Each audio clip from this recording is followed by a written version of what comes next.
morning. Happy Tuesday. So I want to say, if you don't do anything for, whatever you do first in the morning, make sure the first thing you do is talk to God. No matter what you do.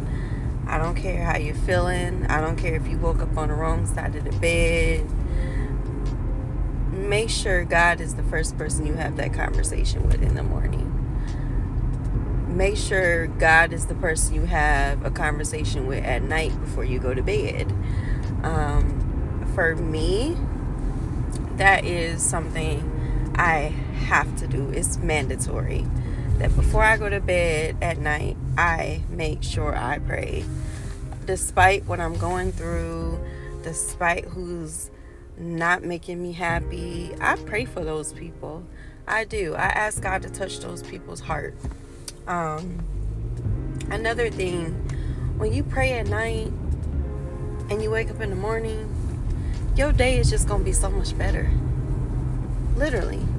I backtracked a little bit where I will go to bed at night and I will go to sleep with whatever it is I would, whatever gave me a rough time.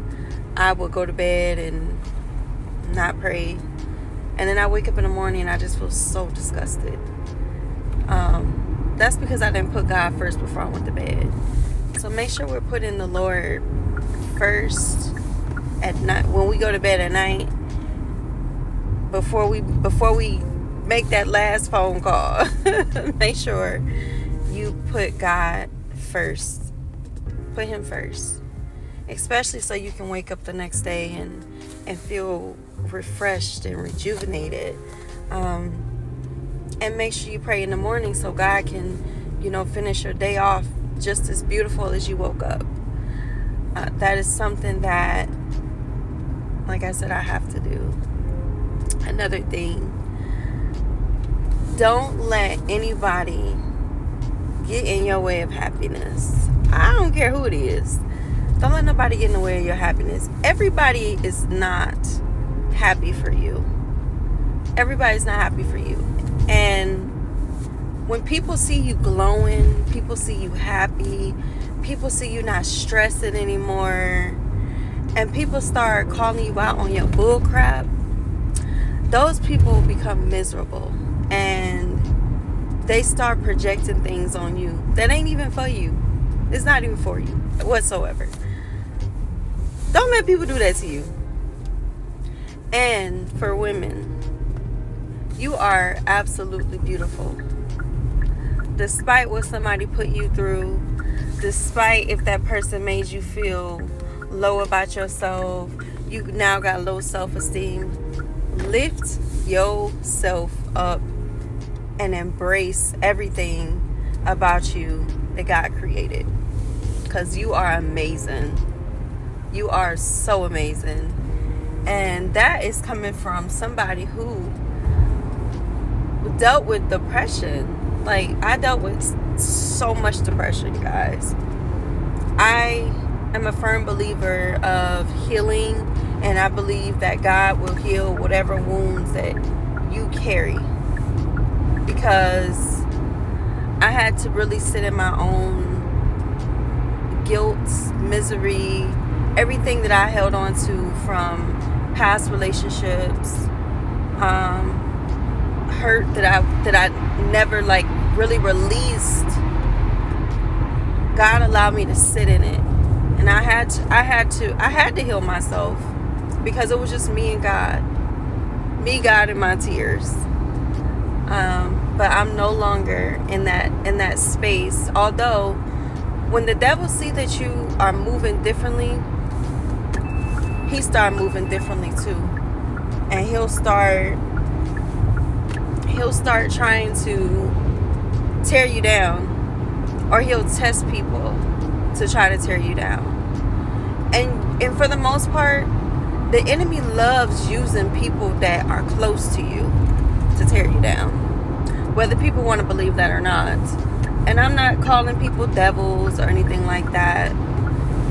But the enemy knows who you love, and he will use those same people to try to hurt you. So that's why it's best to stay prayed up. Make sure you're praying at all times. I don't care when you're happy, pray. Because sometimes some of us fall off where we'll pray about something and God gives that to us and we stop praying. We feel like we don't have to pray anymore because God gave us just what we asked for. Continue to pray even when God answers that prayer you've been praying about. Continue to pray, because every day is trials and tribulations for us where we're going to be faced with something, and if we're not praying, we can't be protected. We cannot be protected, because the enemy works 24/7. He don't never stop.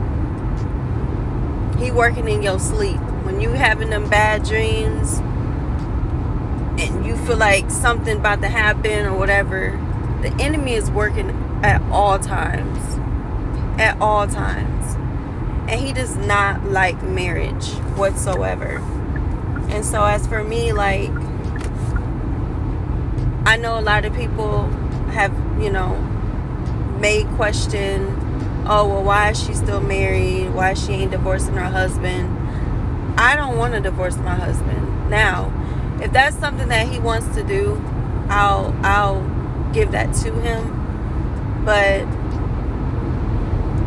men go through a lot in life, and a lot of men have to suck up their problems, and they don't really get to talk about it because society really don't give a damn about how men feel.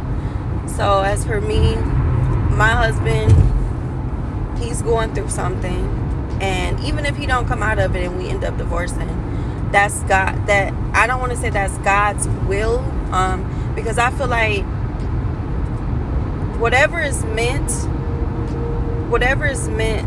God is going to allow that to happen. But what I will say is, the devil loves divorce, and I don't want to give the devil what he wants me to do. I don't want the devil to win. I don't want the devil to win, because the connection I had with my husband was the best connection I had with anybody, like, ever in my life. And I don't want money. I don't want any of that from him. But if it boils down, I will take that. But I just want the person that I met, and I may never get that person back. But I do know, continue to pray, because the enemy, he is working. And he don't work 9 to 5. He works 24/7. And he does not believe in happy marriages. But when we trust in God and we believe in the Lord, we'll fight for what we're supposed to fight for. And God don't like divorce. He don't at all. He don't like divorce. And I feel like people that divorce, it has to be something major. Something major. And in my case, it's nothing like that. It's just more so just like emotional things. But I am a firm believer that God heals all wounds. You just have to pray for those people who are hurting. And just because you're praying, it don't mean that it's going to happen overnight. It doesn't mean that. So make sure you're praying for people that are going through something, and pray for them at all times. Don't stop praying for them, because we don't know what's going on with those people. I even pray for myself too, because some days I wake up and I'm not happy, But I found out that I wasn't happy because I was holding on to somebody else's own unhappiness, and I had to release that from me, because God gave me everything. He's given me everything that I'm praying for, and I'm happy. I'm so happy. Like, I have everything that I need. So it's no reason why I should be waking up unhappy. So make sure you guys are praying before you go to bed. Make sure you're praying in the morning. Give God that time that he needs, that you give other people. God deserves it.